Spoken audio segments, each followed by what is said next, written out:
253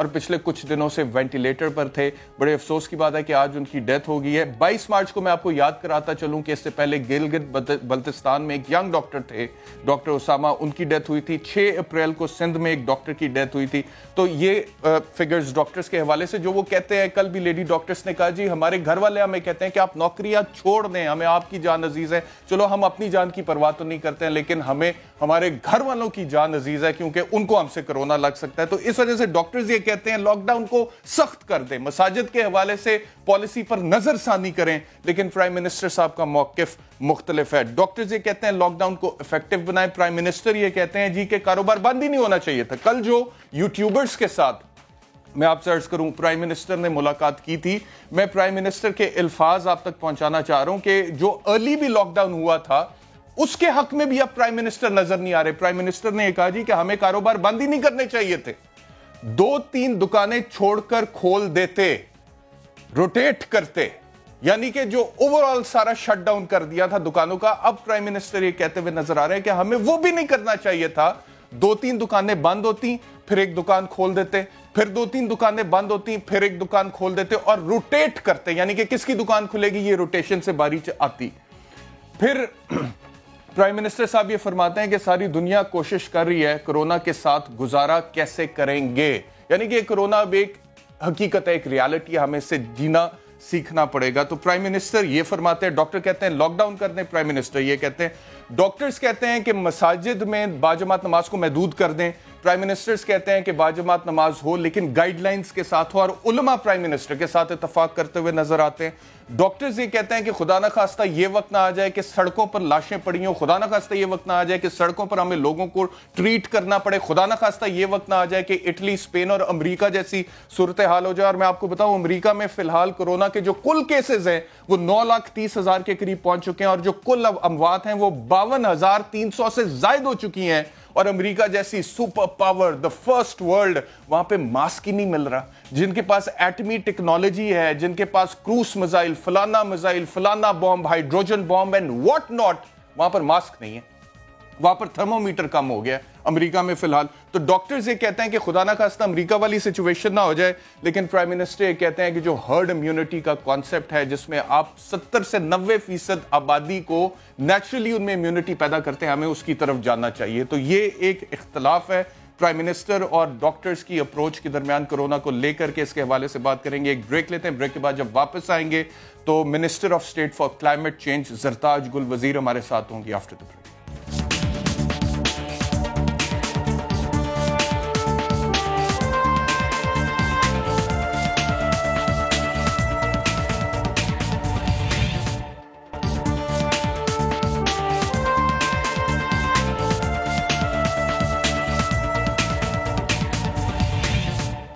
welcome back to news beat. وزیر مملکت برائے موسمیاتی تبدیلی زرتاج گل وزیر صاحبہ ہمارے ساتھ موجود ہیں. زرتاج صاحبہ بہت شکریہ میں جوائن کرنے کے لیے. جس طرح سے میں نے انٹرو میں کہا کہ جو ڈاکٹرز ہیں, پہلے کراچی کے ڈاکٹرز نے پریس کانفرنس کی, اس کے بعد لاہور کے ڈاکٹرز نے پریس کانفرنس کی, آج زرتاج صاحبہ اسلام آباد کے ڈاکٹرز نے بھی پریس کانفرنس کی, اور تقریباً کم و بیش وہی مطالبات تھے کہ لاک ڈاؤن کو افیکٹو بنایا جائے, سخت کیا جائے, تاجروں کی دکانوں کو کھولنے سے روکا جائے, مساجد میں باجماعت نماز کو محدود کیا جائے. یہ ڈاکٹرز بار بار کہہ رہے ہیں. لیکن دوسری طرف میں نے انٹرو میں ہی بتایا کہ پرائم منسٹر صاحب نے جو یوٹیوبرز کے ساتھ ملاقات کی تھی اس میں باقاعدہ طور پر یہ کہا کہ ہمیں تو کاروبار بند ہی نہیں کرنا چاہیے تھا, ہمیں تو 2-3 دکانیں چھوڑ کر ایک دکان کھلی رکھے دینا چاہیے تھی, اور اس کو ہم روٹیٹ کرتے رہتے.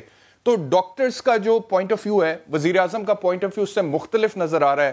تو اب کیا وقت بتائے گا کہ کس کا پوائنٹ آف ویو درست ہے؟ تھینک یو بیرسٹر صاحب, thank you for inviting me. سب سے پہلے اگر مجھے آپ صرف 1 سیکنڈ کا ٹائم دے دیں, آج 25 اپریل کو ہماری پارٹی پاکستان تحریک انصاف کی 24واں یوم تاسیس ہے, اور میں اپنے تمام ورکرز کو ان کو مبارکباد بھی دیتی ہوں اور تمام لوگوں کا شکریہ بھی ادا کرتی ہوں پاکستانی کیا کہ انہوں نے پرائم منسٹر عمران خان کی 23 سال کی جدوجہد ہے اس میں اسٹیٹس کو تھوڑا, اور 2018 میں ہم لوگوں کو ووٹ دیا, اور ریاست مدینہ کی طرز پہ ہم کوشش کر رہے ہیں.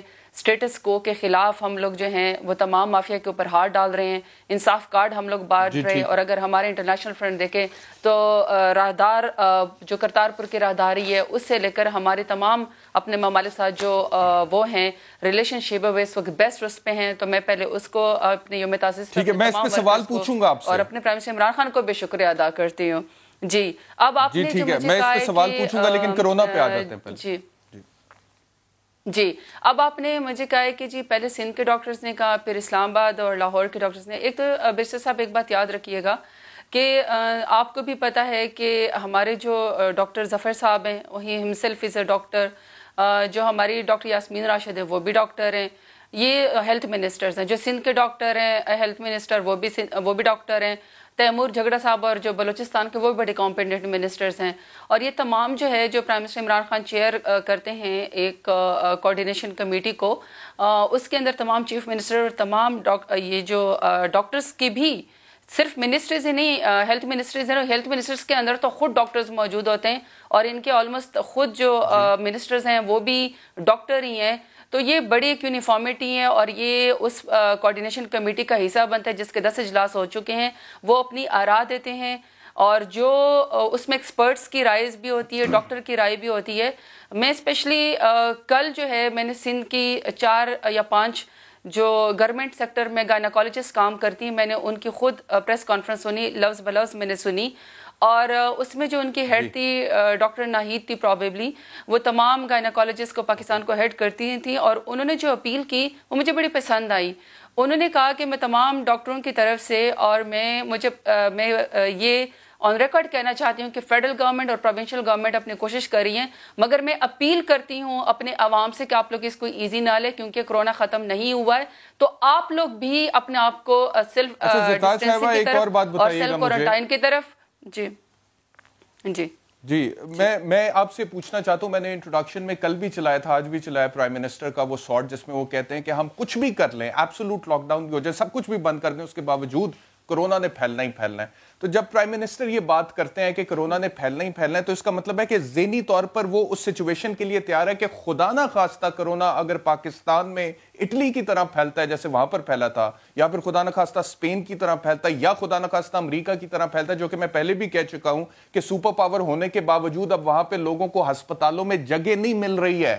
نیو جرسی میں 1 لاکھ سے زیادہ کرونا کے پیشنٹس موجود ہیں اور نیو جرسی میں تھرمومیٹر کا مسئلہ ہے, ماسک کا مسئلہ ہے. وہ امریکہ جو کہ ہائیڈروجن بومب اور پتہ نہیں کیا کیا بنا کے اپنے پاس بیٹھا ہوا ہے, وہ بالکل بے بس ہو چکا ہوا ہے اس وقت. تو خدا نہ خواستہ پرائم منسٹر کیا دلیری سے سوچتے ہوئے یہ سمجھتے ہیں, اس لیول پہ سوچتے ہیں کہ وہ سچویشن بھی آ جائے تو کوئی بات نہیں, یا پھر وہ سمجھتے ہیں کہ پاکستان میں یہ سچویشن آ ہی نہیں سکتی؟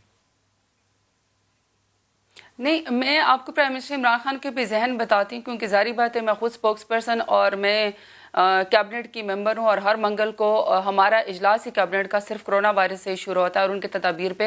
اور پرائم منسٹر عمران خان بار بار صرف اپنے عوام کا سوچتے ہیں. لیکن میں ذرا اپنی پہلی بات کنٹینیو کر دوں کہ جو ڈاکٹر صاحبہ نے فرمایا کہ فیڈرل گورنمنٹ بھی اپنی کوشش کر رہی ہے اور پروونشل گورنمنٹ بھی, لیکن خدا کا واسطہ لوگ اس کو پکنک نہ سمجھیں کہ دفعہ 144 سے کہ آپ اپنے بچوں کے ساتھ اور موٹر سائیکل پہ سارے چل پڑتے ہیں, پارکوں میں مت جائیں. تو میں سمجھتی ہوں کہ میڈیا جو اپنا کردار ادا کر رہا ہے, پرائم منسٹر عمران خان خود اتنی دفعہ عوام سے اپیل کر چکے ہیں, ڈائریکٹ ان کو کانفیڈنس میں لیتے ہیں اور ان کو کہتے ہیں کہ جی ہم پورے پاکستان کو کوارنٹائن یا بند نہیں کر سکتے. ظاہری بات ہے 22 کروڑ عوام جب تک خود شعوری طور پر پرائم منسٹر عمران خان کی باتوں پہ یقین اور ان کے لبیک نہیں کہے گی تو 22 کروڑ عوام کو تو ڈنڈے کی زور پہ تو نہیں کوارنٹائن کیا جا سکتا, لیکن یہ کہ اویئرنیس سے ہی ہو سکتا ہے. تو وہ جو اگر ڈاکٹرز اٹھ کے وہ کریں گے, اپیل کریں گے تو وہ ٹھیک رہے گی. I just want to know the mindset of the Prime Minister کہ پرائم منسٹر کا ذہن کیا ہے, مائنڈ سیٹ کیا ان کا, جب آپ لوگ کیبنٹ میں ڈسکشن ہوتی ہے کہ جی اٹلی میں دیکھیں کیا حالت ہوگی, یا اسپین میں کیا, امریکہ میں ایک دن میں 3000 سے زیادہ لوگوں کی اموات ہوئی ہیں, اٹلی میں اسپین میں 1000 1500 2000 اموات ہوتی رہی ہیں ایک دن میں. تو اللہ نہ کرے کہ پاکستان میں وہ سچویشن ہو, لیکن جب یہ مثالیں ان کے سامنے رکھی جاتی ہیں تو وہ کیا کہتے ہیں اس کے حوالے سے پرائم منسٹر صاحب اس ٹائم پہ؟ دیکھیے پرائم منسٹر عمران خان بڑی گہری نظر رکھے ہوئے ہیں, لیکن بیرسٹر صاحب میں اپنی بات نہیں کمپلیٹ کر پائی. بات یہ ہے کہ ان ڈاکٹروں کی آراء اپنی جگہ ہم وہ سنتے بھی ہیں, لیکن ظاہری بات ہے جو پرائم منسٹر ہوتا ہے اور جو گورنمنٹ ہوتے ہیں نا پورے عوام کی خاطر فیصلے کرنے ہوتے ہیں. تو ہم ایکسپرٹ کی رائے بھی وہاں پہ لیتے ہیں. تو میری خواہش ہے کہ جس طریقے ڈاکٹر انفلوئنس کر سکتے ہیں, لوگوں سے اپیل کر سکتے ہیں, لوگ ان کی سنتے ہیں, اسی طریقے سے علماء کرام کی بھی جو جس کو یا سٹارز ہیں ہمارے ملک کے, یا جو لیڈرز ہیں, یا جو ہمارے جن کو لوگ فالوورز ہیں, اگر وہ اسی طریقے سے آ کے تھوڑے دنوں کے بعد آ کے عوام سے اپیل کر لیا کریں تو جو گھر میں محدود ہے وہی محفوظ ہے, اس کی وجہ سے ہمارا لاک ڈاؤن جزوی لاک ڈاؤن کامیاب ہو جائے گا. اب پرائم منسٹر عمران خان کے میں آپ کو ذہن کی بات کرتی ہوں. پرائم منسٹر عمران خان بڑی گہری نظر رکھتے ہیں, اسی لیے جو انہوں نے نیشنل کوارڈینیشن کمیٹی بنائی ہوئی ہے اس کے اندر آرمڈ فورسز, تمام جو ہیلتھ منسٹرز ہیں, تمام چیف منسٹرز ہیں, NDMA ہیں, جو رسپانس کرتا ہے کسی بھی کلامٹی ڈیزاسٹر کو, پورا آپریشن ان کے انڈر ہے, وہ اس کو بار بار چیئر کرتے ہیں اور اس کی 10 میٹنگ ہو چکی ہیں اور ہماری کیبنٹ کی بھی ہر منگل کو میٹنگ ہوتی ہے. ان کے ذہن میں بار بار ایک ہی بات ہوتی ہے کہ کورونا سے ہم نے بچنا تو ہے, لیکن ظاہری بات ہے کہ جو ہماری 22-23 کروڑ عوام ہے وہ آلریڈی ہی اس میں بہت سارے لوگ غربت کی لکیر سے نیچے ہیں. جی اسمارٹ لاک ڈاؤن اور میں اس کے دو سپورٹ آرگیومنٹس آپ کو یہ بھی آتا ہے نا زرتاج بی بی, ایک اپوزیشن کی طرف سے یا سندھ گورنمنٹ کی طرف سے یہ پوائنٹ سامنے آتا ہے نا کہ دیکھیں آپ کہتے ہیں کہ زندگی کا کارخانہ چلنا چاہیے, لیکن زندگی رہے گی تو زندگی کا کارخانہ چلے گا, اگر کوئی زندہ رہے گا تو پھر وہ کمائے گا. دوسرا ایک ہی آرگیومنٹ آتا ہے دوسری سائڈ سے کہ پاکستان ماشاءاللہ ایک ایسی قوم ہے جو کہ دنیا میں آلموسٹ سب سے زیادہ چیریٹی کرتی ہے. تو ابھی تک جب سے کرونا کا جن بوتل سے باہر نکلا ہے ہارڈلی ہم نے سنا ہو کہ خدا نہ خواستہ کوئی بندہ بھوک کی وجہ سے مر گیا ہو, کیونکہ لوگوں نے راشن بھی پہنچائے. لیکن کرونا کی وجہ سے ضرور ابھی تک تقریباً 250 کے قریب بندہ پاکستان میں مر چکا ہے, انتقال کر چکا ہے. تو اگر یہ سچویشن ورسٹ ہو جاتی ہے تو پھر کیسے اس کو سنبھالیں گے؟ پاکستان تو تھرڈ ورلڈ کنٹری ہے جی, ہمارا تو ہیلتھ سسٹم آپ کو اجڑا ہوا چمن ملا ہے. جی دیکھیے بیرسٹر صاحب, سیدھی سی بات ہے, اقوام متحدہ اپنی ایڈوائزری میں کہتی ہے کہ اس لاک ڈاؤن سے جو ہے 25 کروڑ لوگ دنیا کے اندر قحط کا شکار ہو سکتے ہیں, بھوک افلاس سے مر سکتے ہیں. اور ڈیوڈ بیزلے جو فوڈ کو دنیا میں وہ کرتے ہیں, وہ کہتے ہیں کہ دنیا کا سب سے بدترین قحط آنے والا ہے بھوک افلاس کی صورت میں. ایسی صورت میں اگر سندھ اپنا آرگیومنٹ دیتا ہے, دیکھیں سیدھی سی بات ہے, لاجسٹکس کے لحاظ سے, ڈیموگرافی کے لحاظ سے اور اپنے ریسورسز کے لحاظ سے اور ایون 18 امینڈمنٹ کے لحاظ سے صوبوں کا رسپانس بالکل ڈیفرنٹ ہے اور ہونا بھی چاہیے. اور اگر وہ ڈاکٹرز کی یہ والی بات مانتے ہیں, لیکن دیکھیں ابھی آپ نے بلاول صاحب کی تقریر فرمائی ہے کہ جو انہوں نے انٹرنیشنل فورم پہ کہا ہے, لیکن کیا انہوں نے انٹرنیشنل فورم پہ یہ بات بتائی ہے کہ جب ہم لوگوں نے سخت کرفیو نافذ کیا سندھ گورنمنٹ کے اندر, اور ہم لوگوں نے جب سندھ کے صوبے کے اندر لوگوں کے اوپر پابندی لگائی اور ہم نے کہا کہ جزوی لاک ڈاؤن نہیں ہوگا پرائم منسٹر عمران خان کے کہنے پہ, بلکہ سخت کرفیو نافذ ہوگا, تو کیا انہوں نے, دیکھیں میں آپ کو الفاظ گنواتی ہوں, شیلا رضا صاحبہ نے کہا کہ ہم نے 1 لاکھ لوگوں کو راشن دیا. چیف منسٹر صاحب نے پیچھے سے اپنی پریس کانفرنس میں پوچھا کہ جی کتنے لوگوں, کسی نے ان کو بتایا جی 2 لاکھ کا. سعید غنی صاحب نے کہا جی 6 لاکھ لوگوں کو ہم نے راشن دیا. اور پھر انہوں نے کہا کہ جی ہم نے 8 ارب کا ریلیف دیا. تو سپریم کورٹ نے پوچھا تو انہوں نے کہا جی ہم نے 1 ارب کا دیا, لیکن ان کے پاس تو نہیں. سعید غنی صاحب کو آپ نے کیا کوٹ کیا کہ وہ کہتے ہیں آپ لوگوں نے راشن دیا 6 ارب کا؟ جی میں یہی بات کہنے والی تھی کہ دیکھیں انہوں نے کہا کہ جی ہم نے کسی کو پتہ نہیں لگنے دیا. دیکھیں بیرسٹر صاحب آپ اپنی کیپیسٹی میں ابھی آپ نے کمال قوم کی مثال دی ہے کہ جی آپ نے اس کمال قوم کی مثال دی, آپ نے کہا کہ جی یہ اتنے چیریٹی کرتی دنیا میں سب سے زیادہ کہ کوئی ابھی تک بھوکا نہیں مرا. لیکن دیکھیں بات تو پھر وہی ہے کہ اگر میں اپنی کیپیسٹی میں, پرسنل کیپیسٹی میں اگر فرض کروں میں کسی کی مدد کروں تو میں اس کو تو نہیں میں بتا سکتی ہوں شوشا میں, ہاں انسپریشن کی خاطر میں بتا سکتی ہوں, لیکن اگر گورنمنٹ کے پیسوں سے, ٹیکس پیئر کے پیسوں سے مدد کرتی ہے اور اس کے پاس نام نہ ہو, جی نام نہ ہو, پتہ نہ, جی ایک سیکنڈ, نام نہ ہو, پتہ نہ ہو. مثلا میں اپنی بتاتی ہوں, ہماری گورنمنٹ نے, فیڈرل گورنمنٹ نے 144 ارب کا کیش احساس کیش پروگرام دیا ہے. ہمیں یہ بھی پتہ ہے کہ احساس کیش سینٹر کون سے ڈسٹرکٹ میں بنا ہے, ریٹیلر کون سا تھا, آئی ڈی کارڈ نمبر کون سا تھا, تو ہمیں تو نام پتہ, ہر چیز کا پتہ ہے. تو سندھ گورنمنٹ تو آلریڈی اپنی نااہلی اور نکمے پن کی وجہ سے ناکام تو ہو چکی ہے. چلیں وہ ابھی ان سے پوچھتے ہیں تھوڑی دیر میں, سعید غنی صاحب میرے ساتھ ہوں گے تھوڑی دیر میں, لیکن میرا ایک آخری سوال آپ سے, پلیز اس کا جواب دے دیجئے. آج کی خبر یہ ہے, میرا سوال سن لیجئے پلیز. جی چلیں وہ ان سے پوچھیں گے ہم. وزارت جو ہے وفاقی وزارت برائے اقتصادی امور, ان کی طرف سے ایک سٹیٹمنٹ آیا آج کہ ایشین ڈیولپمنٹ بینک کرونا سے ہونے والے مالی خسارے کے لیے پاکستان کو 1 ارب 70 کروڑ ڈالر قرض دے گا. تو یہ قرض رواں سال کے اختتام تک کہتے ہیں آ جائے گا. تو اب آپ لوگ اس پوزیشن میں ہوں گے کہ جو چھوٹا تاجر ہے اس کو آپ لوگ فیسیلیٹیٹ کریں, وہ جس طرح سے کہتے ہیں کہ بلا سود قرضے ہم کو دے دیں, اس سے آپ کو فائدہ ہوگا. دیکھیے سیدھی سی بات ہے بیشر صاحب کے جب سے کرونا وائرس کا یہ ایشو آیا ہے دنیا کے اندر, صرف پاکستان ہی نہیں, بڑے بڑے ممالک بھی جن کے ابھی آپ نے مثالیں دی, امریکہ ہو گیا کہ اتنا بڑا بم انہوں نے بنا دیا, پوری دنیا کے اوپر رول کر رہا ہے, لیکن ابھی ماسک وہاں پہ ختم ہو گئے ہیں. اٹلی کو دیکھیں, اسپین کو دیکھیں, یورپین کنٹری کو دیکھیں, وہاں پہ ہر جگہ پہ ہی اکنامک کرائسس بھی آیا ہوا ہے. اگر آپ دیکھیں تو سٹاک مارکیٹ نیچے گر گئی ہیں, وہاں پہ پاکستان بھی ظاہری بات ہے اس سے بچ تو نہیں سکتا, لیکن ہمارے think tanks prime minister Imran Khan کے ساتھ بیٹھے ہوئے ہیں اور ہم لوگ ہر چیز کے اوپر نظر رکھے ہوئے ہیں, اور ہماری کوشش بھی یہ ہوتی ہے کہ جو اکنامک ریفارمز ہم لے کر آئے ہیں وہ نچلے طبقے تک پہنچے, کیونکہ اگر ہم صرف فیصلے کریں گے اور وہ نیچے نہیں جائیں گے تو اس کا کوئی فائدہ نہیں ہے. تو آئی ایم شیور کہ جتنی بھی مدد آئے گی وہ ہم آپ کو گارنٹی دے. ٹھیک ہے, بہت شکریہ آپ کا, بہت شکریہ ہمیں جوائن کرنے کے لیے. مجھے جوائن کیا سعید غنی صاحب نے, سندھ گورنمنٹ کی ترجمانی کر رہے ہیں. سعید غنی صاحب بہت شکریہ ہمیں جوائن کرنے کے لیے. سر پہلا سوال آپ سے یہ ہے کہ آپ کی جو پالیسی ہے لاک ڈاؤن کو لے کر کے وہ وفاق سے مختلف ہے. آپ کہتے ہیں کہ پراپر لاک ڈاؤن ہونا چاہیے, افیکٹو لاک ڈاؤن ہونا چاہیے, جو ڈاکٹرز بھی کہہ رہے ہیں, میں پہلے بھی کہہ چکا.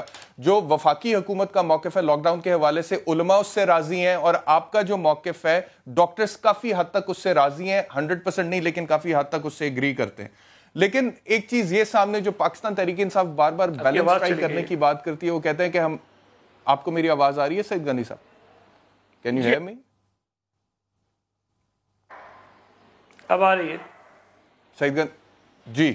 اچھا, میں سوال یہ پوچھ رہا تھا کہ آپ لاک ڈاؤن کی تو بات کرتے, میں دوبارہ بول رہا ہوں, آپ چیک کیجئے اگر آپ کو میری آواز نہیں آ رہی تو ہم آپ کا آڈیو بریک ہو رہی ہے, آواز آپ کی بیچ میں بریک ہو جاتی ہے, آواز بریک ہو جاتی ہے. اچھا, وہ ٹھیک کرتے ہیں ہم. I will just continue with the question, اس کو ٹھیک کیجئے گا پروڈیوسر صاحب. جی. اب میں یہ کہہ رہا تھا ڈاؤن کی تو آپ بات کرتے ہیں کہ اسٹرکٹ ہونا چاہیے, لیکن اس کے بعد جب ایک غریب آدمی کے گھر کا چولہا بند ہو جاتا ہے, جس کے حوالے سے وفاقی حکومت ہمیں بہت حساس نظر آتی ہے کہ دہاڑی دار طبقے کا کیا ہوگا, اور وہ اس کے لیے پیکج بھی لے کر آتے ہیں. آپ لوگوں نے یہ کہا تھا, آپ کے انفارمیشن منسٹر نے, کہ ہم لوگوں کے گھروں میں بھی راشن پہنچائیں گے, لیکن ایونچولی پھر وہ راشن پہنچا نہیں سعید غنی صاحب, اور غریب آدمی جو ہے وہ تل ملا اٹھا اور گھروں سے باہر نکل آ گیا, سڑکوں پر آ گیا. تو سوشل ڈسٹنسنگ کی تو پھر بھی دھجیاں اڑ گئی, اور لاک ڈاؤن کی پھر بھی دھجیاں اڑ گئی.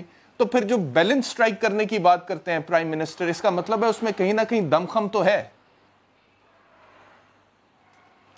رشان دیکھیں, میں اتفاق کرتا ہوں اس بات سے کہ اگر ہم لاک ڈاؤن کی طرف جاتے ہیں, سخت لاک ڈاؤن کرتے ہیں, تو اس سے ہمارے معاشرے میں وہ طبقات جو کمزور ہیں, جن کے پاس اتنے معاشی ذرائع نہیں ہیں, وہ بہت مشکلات کا شکار ہوئے بھی ہیں اور شاید آگے بھی ہوں گے. مجھے دنیا کا کوئی ایک ملک بتا دیجئے جہاں کرونا وائرس نے تباہی پھیلائی اور اس کی معیشت بچ گئی ہو. ہمیں یہ بات ذہن میں بٹھانی چاہیے کہ ہمارے پاس اس وقت بھی مشکلات ہیں. آنے والے دنوں میں خدا نہ خواستہ اگر کرونا زیادہ پھیلتا ہے تو ہمارے پاس بھی معاشی پرابلمز آئیں گے.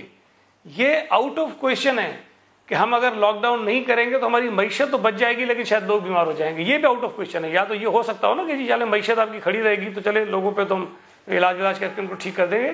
یہ نہیں ہوگا. آپ کے لوگ بھی مصیبت میں ہوں گے, آپ کی معیشت بھی مصیبت میں ہوگی. ہم نے یہ دونوں چیزیں ذہن میں رکھ کے آگے بڑھنا ہے. ہم نے جب پہلے یہ سختی کی بات کی تھی اور کچھ لاک ڈاؤن کیا, تو یہ ہم نے خود کہا تھا کہ جو لوگ اس سے متاثر ہوں گے ان کو ہم راشن پہنچائیں گے. بالکل ہم نے کہا تھا, میں اس بات کو مانتا ہوں. چیف منسٹر صاحب نے بھی کہا, بلاول صاحب نے بھی کہا, ہم نے بھی کہا, سب نے کہا تھا. ہم نے جب راشن دینے کا سوچا تو ہم اس وقت جو اندازہ لگا رہے تھے وہ ہمارے پاس تھا 2 سے 3 ملین خاندان ہوں گے جن کو ہم نے دینا ہے.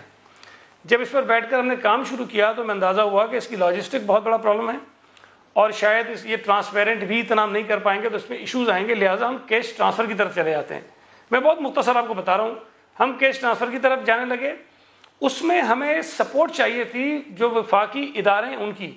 انہوں نے ہمیں سپورٹ نہیں دی, ہیلا بانے کرتے رہے, ٹالتے رہے. مین وائل یہ فیڈرل گورنمنٹ کا بے نظیر انکم سپورٹ پروگرام آ گیا. ہم نے جو راشن دیا, دیکھیں وہ چلی گئی, انہوں نے مس کوٹ کیا بہت ساری چیزوں کو.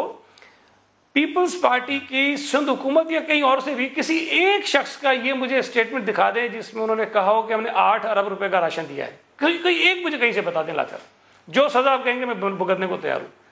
یہ 8 ارب روپے کا شوشہ بھی مجھے کہنا, ہمارے یہ جو دوست ہیں ہمارے اپوزیشن کے خاص طور پہ جو یہ سوشل میڈیا پہ بہت زیادہ یہ کام کرتے ہیں, انہی کی طرف سے چھوڑا گیا. ہم بتاتے رہے کہ بھائی 8 ارب کا ہم نے ذکر ہی کہیں نہیں کیا ہے.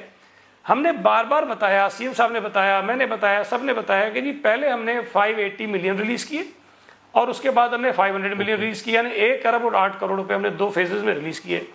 اس سے پہلے 1 لاکھ خاندانوں کو ہم 60 کروڑ روپے دے چکے تھے زکوٰۃ کی مد میں. چونکہ وہ ڈیٹا ہمارے پاس موجود تھا, ان کی تفصیلات خاندانوں کی موجود تھی, تو ہم نے ان کو 6,000 روپے پر فیملی دی. اور پنجاب میں 1,70,000 خاندانوں کو دیا گیا اور صوبہ سندھ میں 1 لاکھ خاندانوں کو دیا گیا. یہ ہم نے دیا. اچھا, راشن جب کہتے ہیں جی ہم نے بانٹ دیا, نظر نہیں آیا.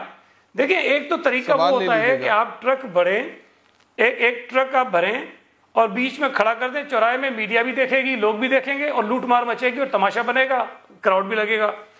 ہم نے جو طریقے کا اڈاپٹ کیا, میں سمجھتا ہوں اس سے بہتر ہو نہیں سکتا تھا, کہ ہم نے ہر یو سی میں ایک 7 رکنی کمیٹی بنائی یونین کونسل میں, اس میں مختلف لوگوں کو رکھا, ان سے کہا کہ آپ آئیڈینٹیفائی کریں, ڈپٹی کمشنر سپروائز کرے گا اور آپ ہی رات کو ان کے گھروں پر جا کر راشن پہنچا کے آئیں. اس میں رینجرز بھی ان کے ساتھ ہوا کرتی تھی, پولیس بھی ان کے ساتھ ہوا کرتی تھی. اور یہ کہنا کہ ہمارے پاس کوئی ڈیٹا نہیں, بالکل غلط ہے. اگر ہم نے لوگوں کو راشن دیا ہے تو ایک ایک راشن جس کو ہم نے دیا ہے اس کا شناختی کارڈ نمبر, اس کا نام ہمارے پاس موجود ہے. ایک ایک یو سی کا پورا ڈیٹا ہمارے پاس موجود ہے کہ کس یو سی میں ہم نے کتنے دیے. میں یہ سمجھتا ہوں کہ ایک کام جس پہ اپریشیٹ کیا جانا چاہیے. آپ نے کہا کہ آپ نے 1 ارب 7 کروڑ جو ہے اتنی اماؤنٹ کا راشن لوگوں میں ڈسٹریبیوٹ کیا ہے, لیکن اب ایک طرف وفاقی حکومت تو بہت بڑے لیول پہ, اس سے تو بہت زیادہ انہوں نے, میں کہہ رہا ہوں کہ وفاقی حکومت نے اس سے تو بہت زیادہ بڑے لیول پہ غریب خاندانوں کے لیے, مزدور طبقے کے لیے, دہاڑی دار کے لیے پیکیجز اناؤنس کیے ہیں. تو اگر آپ کہتے ہیں کہ ہم نے, آپ خود اپنے منہ سے اپنے آپ ابھی کہا نا اپنی زبان سے کہ جی ہم نے 1 ارب 8 کروڑ روپے کا راشن ڈسٹریبیوٹ کیا اور 7 کروڑ کا ایک علیحدہ سے کیا, تو جب آپ یہ سٹیٹمنٹ دے رہے تھے آپ کی گورنمنٹ کی طرف سے, بلاول بھٹو زرداری صاحب کی طرف سے, انفارمیشن منسٹر کی طرف سے, کہ گھروں میں بیٹھے ہم گھروں میں راشن پہنچائیں گے, تو آپ کو تب کیا اندازہ نہیں تھا کہ یہ 1 ارب 8 کروڑ روپے میں ہم سب کو راشن نہیں پہنچا سکتے, باوجود اس کے کہ اگر آپ کے پاس ڈیٹا نہیں ہے. ایک طرف تو آپ کہتے ہیں کہ ڈیٹا نہیں ہے اس وجہ سے نہیں پہنچا سکے, دوسری طرف 1 ارب 8 کروڑ سے آپ سب کو تو اس کے اندر نہیں اکوموڈیٹ کر سکتے. نہیں, صحیح کہہ رہے ہیں آپ. اور تیسرا وہ لوگ جو باہر سڑکوں پر آئے ان کا تو آپ کو پتہ لگ گیا. میں آخری سوال میں سوال کمپلیٹ کر رہا ہوں. جو لوگ سڑکوں پر آئے ان کا تو ڈیٹا آپ کو نہیں چاہیے تھا, ان کو تو اکوموڈیٹ کیا جا سکتا تھا, لیکن ان میں سے بھی بہت سارے لوگ بغیر راشن کے واپس گئے. میں ایک عرض کرتا ہوں, دیکھیں میں اور سمجھا دیتا ہوں آپ کو. ہم نے ہمارے صوبے میں جتنی فلاحی تنظیمیں کام کرتی ہیں جو راشن دے رہی تھی لوگوں کو, اور یہ میں آپ کو بتا دوں, آپ کسی اور صوبے سے تو پوچھیں نا کہ انہوں نے کیا, راشن دیا ہے کسی کو. میری معلومات کے مطابق نہ پنجاب نے دیا ہے, نہ کے پی نے دیا ہے, نہ بلوچستان نے دیا ہے, نہ اسلام آباد میں دیا گیا ہے. پنجاب میں پی ڈی اے میں نے راشن بانٹا, وہ ٹرک روڈ پہ کھڑا کیا, جو لوٹ مار مچتی ہے, جو پروفیشنل بیگرز ہوتے ہیں لے جاتے ہیں, جو عزت دار بیچارے مستحقین ہوتے ہیں وہ گھروں میں بیٹھے رہ جاتے ہیں, وہ نہیں ملا ان کو. صوبہ سندھ وہ واحد صوبہ ہے جس نے کوئی میکینزم بنایا. ہم نے تمام فلاحی اداروں کو ساتھ بٹھایا اور ایک ایپ بنائی ہم نے, جس کو ہم نے سندھ ریلیف انیشیٹو کا نام دیا. 60 کے قریب فلاحی ادارے اس ایپ کے ساتھ کنیکٹ ہوئے اور تقریباً 4 لاکھ سے زائد خاندانوں کو اب تک وہ جو فلاحی ادارے ہیں اپنے پیسے سے, ہمارے پیسہ نہیں ہے, اپنے پیسے سے وہ دے چکے ہیں. اور 4,60,000 کو ہم دے چکے ہیں. وہ جو فگر بتا رہی تھی, شیلا نے یہ کہا, سی ایم نے یہ کہا, میرے بھائی وہ روزانہ فگرز چینج ہوتی ہیں, روزانہ اس میں اضافہ ہو رہا ہے کہ آج ہم نے 20,000 خاندانوں کو دے دیا, اگلے دن 30,000 کو دے دیا, تو وہ اس میں ایڈ آن ہوتا رہتا ہے. تو آج جب میں آپ سے بات کر رہا ہوں تو تقریباً 8,65,000 خاندانوں کو راشن گیا ہے, 1 لاکھ خاندانوں کو ہم نے کیش بھیجا ہے. فیڈرل گورنمنٹ سے موازنہ اب نہ کریں, ان کے پاس جو مشینریاں لگی ہوئی ہیں نا نوٹ چھاپنے کی, کرنے کی, ہمارے پاس نہیں ہے, ہمارے پاس وہ ریسورسز نہیں ہیں. ان کے پاس بے نظیر انکم سپورٹ پروگرام کی بجٹڈ اماؤنٹ پہلے سے پڑی تھی, جو جون تک کے پیسے انہوں نے دینے تھے وہ انہوں نے پہلے کر کے دے دیا. اچھا کام کیا ہے, لوگوں کو ضرورت تھی, بہت اچھا کام کیا. لیکن اگر آپ یہ کریں کہ صوبہ سندھ کی حکومت یا کسی بھی صوبے کی حکومت بے نظیر انکم سپورٹ پروگرام کے مقابلے میں اگر ریلیف دے گی تو وہ آؤٹ آف کوسچن ہم دے نہیں سکتے ہیں.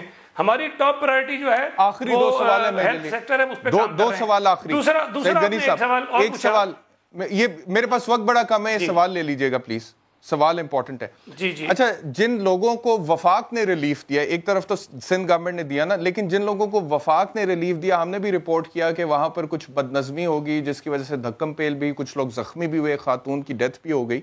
تو میرے علم میں یہ آیا کہ سندھ گورنمنٹ نے ان تمام لوگوں کو جن کو ریلیف دیا جا رہا تھا ان کو ٹیسٹ کرنے کا فیصلہ کیا ہے کہ کیا ان میں کرونا تو نہیں پھیل گیا. تو کیا یہ ریلیف ڈسٹریبیوشن کا جو پروسیس تھا اس میں آپ کو شک ہے کہ کرونا پھیلا ہے؟ اور اگر اس میں شک ہے کہ وفاقی حکومت کی طرف سے جس طرح سے دیا گیا اس میں پھیلا ہے تو اس کی کیا ضمانت ہے کہ سندھ گورنمنٹ نے جس طرح سے راشن ڈسٹریبیوٹ کیا اس میں نہیں پھیلا؟ احتشام، میں نے آپ کو بتایا، ایک تو ہم نے راشن سڑک پہ کھڑے ہو کے تقسیم ہی نہیں کیا ہے. ہم نے کہیں بھیڑ ہی نہیں لگائی راشن کے لیے. اگر کچھ تنظیمیں یہ کر بھی رہی تھیں تو ہم نے بلا کے ان کو منع کر دیا کہ آپ سڑک پہ کھڑے ہو کر تقسیم نہ کریں، اور ڈپٹی کمشنرز کو جا کر بتائیں، وہ آپ کو علاقے بتائیں کہ آپ جائیں ڈور ٹو ڈور تقسیم کر کے آ جائیں، سڑک پہ کھڑے کر کے تقسیم نہ کریں. یہ شروع میں کچھ پرائیویٹ جو ویلفیئر آرگنائزیشن انہوں نے کیا، باقی صوبہ اسٹیٹ میں جنرلی ایسا ہوا نہیں ہے، کچھ جگہوں پہ ہوا تھا، ہم نے روک دیا تھا.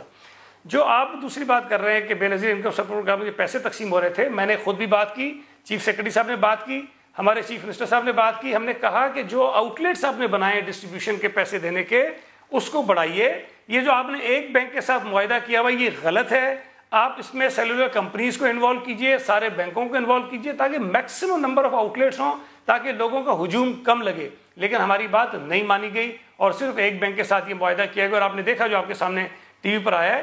اور یہ بات دیکھیں آؤٹ آف کوئسچن ہے کہ اگر جہاں ہزاروں لوگ اکٹھے ہوں گے اور آپ کہیں گے جی وہ وائرس ہی پھیلے گا، اگر وہاں ایک آدمی بھی آ جائے گا تو اس سے یقیناً اور لوگوں کو یہ ٹرانسمٹ ہوگا. آج آپ کے پاس اطلاع آئی ہے کہ کوئی ایک کیشیئر جو تھا اس کو یہ وائرس ڈیٹیکٹ ہو گیا ہے اور اس آدمی میں آیا، مجھے نہیں پتا اور کتنے لوگوں میں ہوگا. جب ہم ٹیسٹنگ کریں گے تو مزید ہمیں پتہ چلے گا کہ اس کے اندر کتنے لوگ اور بیچارے. آخری سوال ہم نے یہ بھی تجویز دی، آخری سوال میرا آپ سے یہ ہے کہ آپ نے تھوڑی دیر پہلے یہ کہا کہ وفاق سے آپ کو جو تعاون چاہیے تھا لوگوں کے ڈیٹا کے حوالے سے، جو ضرورت مند ہیں جن کو راشن پہنچانا تھا، وہ ڈیٹا وفاق کی طرف سے آپ کو نہیں ملا، ریکارڈ وفاق کے پاس تھا.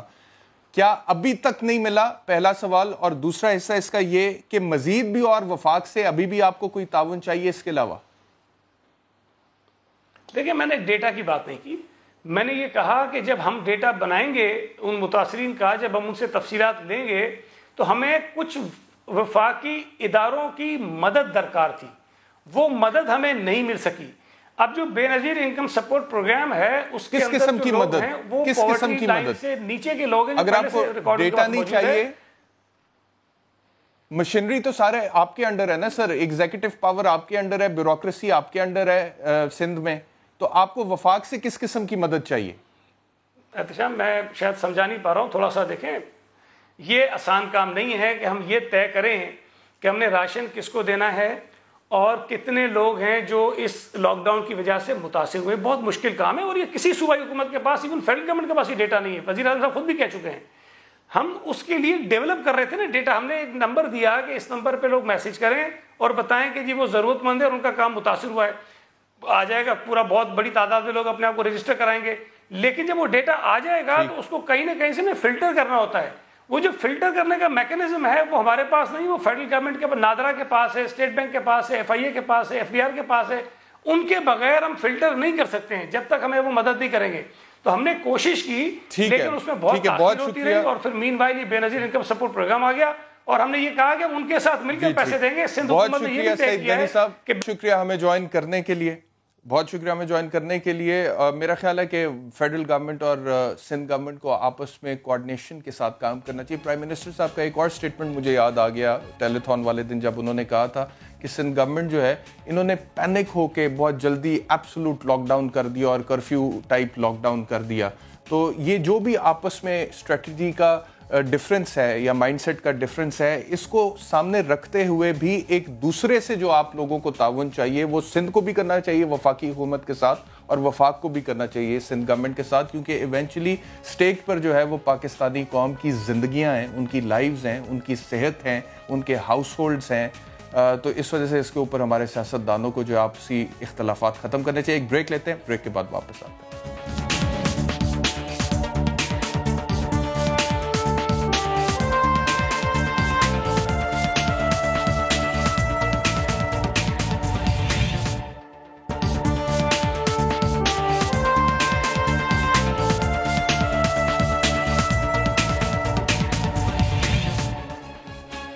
Welcome back to news beat. میرے ساتھ ہیں جی میڈیکل ایکسپرٹ امریکہ سے ڈاکٹر فہیم یونس. ڈاکٹر صاحب بہت شکریہ ہمیں جوائن کرنے کے لیے. ڈاکٹر صاحب میں یہ دیکھ رہا تھا کہ CDC کی طرف سے ایک سٹیٹمنٹ آیا کہ ستمبر میں یہ وائرس جو ہے یہ موجودہ شرح سے بھی زیادہ طاقت سے حملہ کرے گا امریکہ میں. یعنی کہ ابھی جو امریکہ کی حالت ہے، کل کیسز میں ابھی تھوڑی دیر پہلے بتا رہا تھا کہ 9,30,000 کے قریب ہے امریکہ میں، کل اموات 52,300 سے زیادہ ہو چکی ہیں، اور ہمیں پتہ لگ رہا ہے کہ سپر پاور ہونے کے باوجود امریکہ میں ہسپتالوں میں مزید مریضوں کو اکوموڈیٹ کرنے کی بھی جگہ نہیں ہے، بیڈز نہیں ہے، ماسکس کا بہت زیادہ مسئلہ ہے، گھروں میں لوگوں کو کہہ دیا کہ اپنے آپ کو کوارنٹائن کرے. لیکن ایک سٹیٹمنٹ سی ڈی سی کی طرف سے یہ آنا کہ سپٹمبر میں یہ وائرس موجودہ شرح سے بھی زیادہ طاقت سے حملہ کر سکتا ہے. تو ہم تو یہ سمجھ رہے تھے امریکہ میں میکسیمم پیک آئی ہوئی ہے. کیا اس سٹیٹمنٹ کی روشنی میں ہم یہ سمجھیں کہ سپٹمبر میں مزید پیک آ سکتی ہے امریکہ میں اس وائرس کو لے کر کے؟ جی بہت شکریہ. اصل بات یہ ہے کہ یہ ایک پیک کا سوال نہیں ہے. ہم ایک پیک سے گزریں گے، اس کے بعد ایک اور پیک آئے گی، اس کے بعد ایک اور پیک آئے گی. میں کئی دفعہ عرض کر چکا ہوں کہ ہم نے انسانیت کے ساتھ وائرس کا یہ جو میچ ہے، یہ ایک میچ نہیں ہے، یہ ٹورنامنٹ ہے. ہمیں بہت سارے میچز جیتنے ہیں اور پھر فائنل جیتنا ہے اس وائرس کے اگینسٹ. تو ایک پیک شاید ستمبر میں آئے گی جب ہمیں اسکول یا کالجز کھولنے ہوں گے. میرے خیال میں ایک پیک نومبر یا دسمبر میں آئے گی جب ریگولر وائرل انفیکشنز ہوں گے، فلو ہوگا اور RSV اور باقی انفیکشنز شروع ہوں گے. پھر ایک پیک آپ کے الرجی سیزن میں آئے گی. تو یہ پرانی وبائیں جب آپ دیکھیں، پچھلی پینڈیمک جو اسپینش فلو کی تھی وہ 2 سے 3 سال تک چلی تھی. اور میں یہ اس لیے نہیں کہہ رہا کہ لوگ اس سے ڈر جائیں یا گھبرا جائیں، میں یہ اس لیے کہہ رہا ہوں تاکہ لوگ اپنے آپ کو پریپیئر کر لیں کہ یہ ایک لمبا سفر ہے جس کو انشاءاللہ تعالی ہم جیت جائیں گے. اس بیچ میں ہمارا کتنا نقصان ہوگا یہ ہم پہ ڈیپینڈ کرتا ہے کہ ہم اس کے ساتھ ڈیل کیسے کرتے ہیں. کیا ہماری پالیسیز یونائٹڈ ہیں یا ہم آپس میں لڑ رہے ہیں؟ ٹھیک ہے. ایک اور سوال یہ ہے، پہلا سوال آپ نے کہا کہ یہ لمبا سفر ہے، 2-3 سال تک یہ چل سکتا ہے. تو پھر اس کا مطلب ہے کہ 2-3 سال کے بعد جب یہ 2-3 سال کے بعد جب یہ سفر ختم ہوگا، کورونا جو ہمارے اوپر اس وقت سوار ہوا ہے یہ ختم ہوگا، تو یہ اسی صورت میں ختم ہوگا کہ جب اس کی ویکسین ڈیولپ ہو جائے گی یا پھر اینٹی وائرل ڈرگ آ جائے گی؟ جی ایگزیکٹلی. میرے خیال میں اس میں مایوسی کی بات اس لیے نہیں ہے کہ اسپینش فلو جو 100 سال پہلے آیا تھا تب حالات بہت فرق تھے، انڈسٹری نہیں تھی اس طرح فارماسیوٹیکل، ہمیں ڈس انفیکشن کے پرنسپلز کا نہیں پتا تھا. اب ہم اس سفر کو، اسی لیے میں نے عرض کی ہے، یہ سفر کتنا چھوٹا ہوتا ہے یہ ہم پہ ڈیپینڈ کرتا ہے کہ ہم کتنا مل کے کھیلتے ہیں اس وائرس کے اگینسٹ. ہم نے پہلے 2-3 میچ ہار دیے ہیں اس ٹورنامنٹ میں، ہمیں واپس آنا ہے اس گیم میں. وہ ہم کیسے آ سکتے ہیں؟ ہم پہلے سب اکٹھے ہوں کہ ہم نے لاک ڈاؤن کب کرنا ہے، کیسے کرنا ہے. وائرس کو تو پتہ نہیں چلے گا کہ میں پنجاب سے سندھ میں داخل ہو گیا ہوں.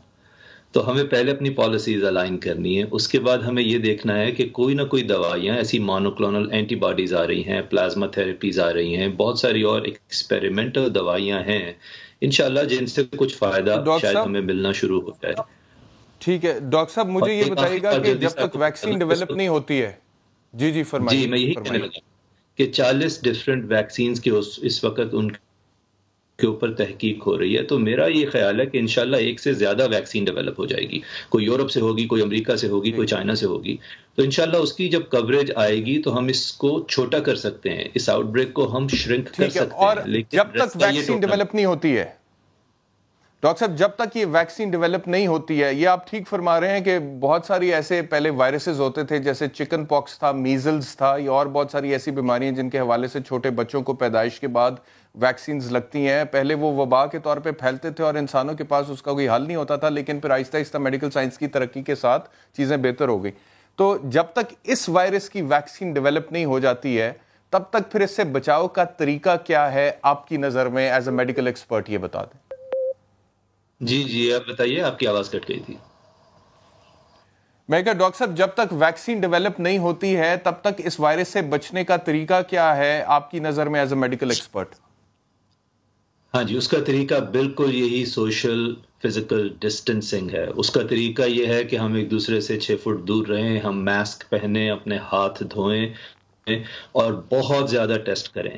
کیونکہ جب تک آپ دیکھیں ایک پوشیدہ دشمن ہے. ہم آپ جنگوں میں ہم کیا کرتے ہیں، ہم ریڈار بھی بناتے ہیں، ہم نائٹ گاگلز بھی بناتے ہیں، ہم مورچے بناتے ہیں اونچی جگہوں پہ تاکہ ہم دشمن کو دیکھ سکیں. یہاں آپ دشمن کو دیکھ ہی نہیں پائیں گے جب تک آپ ٹیسٹ نہیں کریں گے. ابھی تک 2-3 مہینے میں پاکستان میں 1 لاکھ ٹیسٹ ہوا ہے. ہمیں شاید 10 لاکھ ٹیسٹ کرنے ہیں اگلے 1 مہینے میں. ہمارا طریقہ ابھی یہ ہے کہ ہم ڈیٹیکٹ کریں، پھر 10 لوگوں کو ہر فیملی کے آگے سے ٹیسٹ کریں تاکہ ہم محفوظ رہ سکیں. تو اگر ہم اگر ہم مساجد میں جس طرح سے ہم گائیڈ لائنز کو فالو کر رہے ہیں پاکستان میں، صدر مملکت نے ہمارے علماء کرام کے ساتھ بیٹھ کے کچھ گائیڈ لائنز طے کی اور پھر ایک اعلامیہ جاری کیا کہ ایک دوسرے سے 3 فٹ کا فاصلہ رکھیں، صفوں میں فاصلہ رکھیں اور 50 عمر سے زیادہ عمر کے لوگ نہ جائیں مساجد میں. ان گائیڈ لائنز کو فالو کر کے یعنی کہ پھر ہم بچ سکتے ہیں اس سے، وائرس سے؟ دیکھیں میں تو یہاں پہ ایز اے ڈاکٹر آیا ہوں، مذہبی اسکالر، تو میری تو ادنا سی رائے میں یہ جو دین ہے نیت کا دین ہے، اور دین کی بنیاد یسر پہ ہے، آسانی پہ ہے. اللہ تعالیٰ بھی چھٹی دے دیتا ہے روزے کے لیے بھی اگر کچھ ایسی حالتیں ہوں. تو میرے خیال میں ہمیں اس وقت نیت کو دیکھنا ہے، انسانیت کو بچانا ہے، اور ہمیں تھوڑی بلیک اینڈ وائٹ پالیسیز شاید بنانی چاہیے، کیونکہ بڑا مشکل ہے جب آپ 1000 لوگوں کے اجتماع کو ٹھیک ہے ڈاکٹر صاحب، مجھے فٹ میں تو okay, your point is well taken, بہت شکریہ. مفتی نعیم صاحب نے ہم کیے ہیں. مفتی نعیم صاحب بہت شکریہ ہمیں جوائن کرنے کے لیے. سوال آپ سے یہ ہے مفتی صاحب کہ صدر صاحب نے آج ایک خط لکھا ہے تمام مساجد کے ائمہ کرام کو، اور انہوں نے کہا ہے کہ مساجد میں 50 سال کی عمر سے زیادہ لوگ بھی شامل تھے آج نماز تراویح میں، اور اس کے علاوہ انہوں نے کہا ہے کہ سوشل ڈسٹنسنگ کو بھی کچھ جگہوں پہ صحیح طریقے سے پریکٹس نہیں کیا گیا. تو اب جو گائیڈ لائنز طے ہوئی تھیں ان کو فالو کرانے کے حوالے سے حکومت نے تو ذمہ داری مساجد کی انتظامیہ پہ ڈال دی تھی. تو اب اس خط کا کیا جواب دیں گے آپ لوگ؟ بسم اللہ الرحمن الرحیم. بات یہ ہے کہ یہ بابرکت مہینہ ہے، آپ جتنا بھی لوگوں کو روکیں گے مساجد سے تو لوگ رکنے والے نہیں ہیں، انتظامیہ کے کنٹرول میں بھی نہیں ہے.